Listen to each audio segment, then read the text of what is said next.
प्रशांत किशोर को आप जानते हैं दोस्तों, पिछले 2 से ढाई बरस से लगातार वो बिहार में पैदल चल रहे हैं। 5000 से ज़्यादा गांवों का दौरा कर चुके हैं, लोगों से मिलते हैं, उनके बीच में पैदल जाकर के उनकी समस्याओं को सुन रहे हैं और उनकी जो रणनीति है, उनकी जो पूरी टीम है, वो लगातार बिहार में मेहनत कर रही है। प्रशांत किशोर से उनकी जो जनसभाएं हो रही हैं, मैं स्पष्ट तौर पर आपको यह भी बता दूं, तमाम तस्वीरें, तमाम वीडियो ये गवाही देते हैं कि प्रशांत किशोर की रैलियों में, उनके रोड शो में जबरदस्त भीड़ आ रही है। प्रशांत किशोर के साथ जो भीड़ है, प्रशांत किशोर के साथ जो लोग चल रहे हैं, उस उत्साह को भी कम नहीं आंका जा सकता।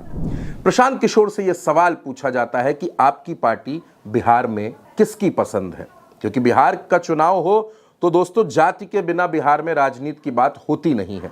प्रशांत किशोर कहते हैं कि बिहार में 60% ऐसे लोग हैं, 60%, जो बदलाव चाहते हैं, जो लालू और नीतीश इस पूरी राजनीति से पिछले 30 से 35 वर्षों में ऊब चुके हैं, वो बदलाव चाहते हैं। तो जो लोग बदलाव चाहते हैं, प्रशांत किशोर उनकी पसंद है, यह दावा प्रशांत किशोर करते हैं। प्रशांत किशोर जब चुनावी अपनी जनसभाएं कर रहे हैं, लोगों के बीच जा रहे हैं, तो वो लगातार ये बात भी कहते हैं कि बिहार के लोगों का जो पलायन है वो हम रोकेंगे, हर बच्चे के शिक्षा की व्यवस्था करेंगे और हम ये भी करेंगे कि अब ये नहीं चलेगा कि मजदूरी बिहार की, मेहनत बिहार की और फैक्ट्री गुजरात में जाकर लगेगी। अपनी ऐसी ही एक जनसभा में प्रशांत किशोर ने लोगों से संवाद करते हुए क्या कहा, वो भी सुनिए। वोट बिहार का तो फैक्ट्री कहाँ लगना चाहिए, बिहार में कि गुजरात में? बिहार में कि गुजरात में? वोट बोलो, बिहार में कि गुजरात में?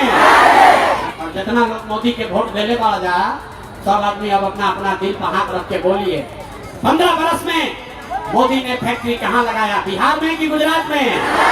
बिहार में कि गुजरात में? बिहार में कि गुजरात में?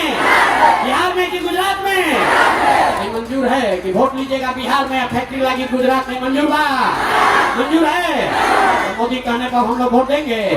मोदी कहने वोट दीजिएगा, नहीं दीजिएगा तो हाथ उठाइए तो जरा, नहीं देंगे। एक एक आदमी को देखा था नहीं, हाथ उठाकर बोलिए मोदी कहने वोट दीजिएगा।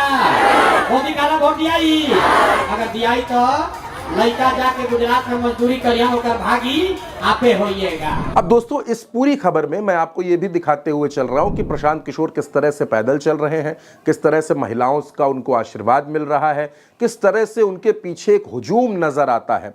वो कभी गाड़ी की छत पर खड़े हो जाते हैं, कभी वो गाड़ी के बोनट पर बैठ जाते हैं, कभी गाड़ी की खिड़की पर खड़े हो जाते हैं, लगातार लोगों से मिल रहे हैं, संवाद कर रहे हैं और एक ही बात कह रहे हैं कि इस बार आप लोग जो वोट दीजिए वो अपने बच्चों का चेहरा देख कर दीजिए, उनके भविष्य के बारे में सोच कर दीजिए।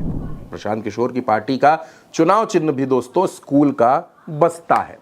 अब प्रशांत किशोर, हाल ही में उनकी पार्टी में मनीष कश्यप शामिल हुए, रितेश पांडे उनकी पार्टी में शामिल हुए, आरसीपी सिंह उनकी पार्टी से जुड़ गए, यानी बिहार के तमाम बड़े चेहरे भी उनके साथ जुड़ रहे हैं और ऐसा कहा जा रहा है कि चुनाव आते आते और भी बड़े लोग प्रशांत किशोर की पार्टी में शामिल होंगे।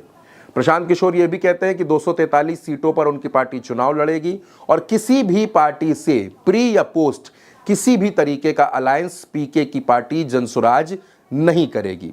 अब प्रशांत किशोर की बिहार में एंट्री से ऐसा नहीं है कि सिर्फ भारतीय जनता पार्टी परेशान है या आरजेडी परेशान है।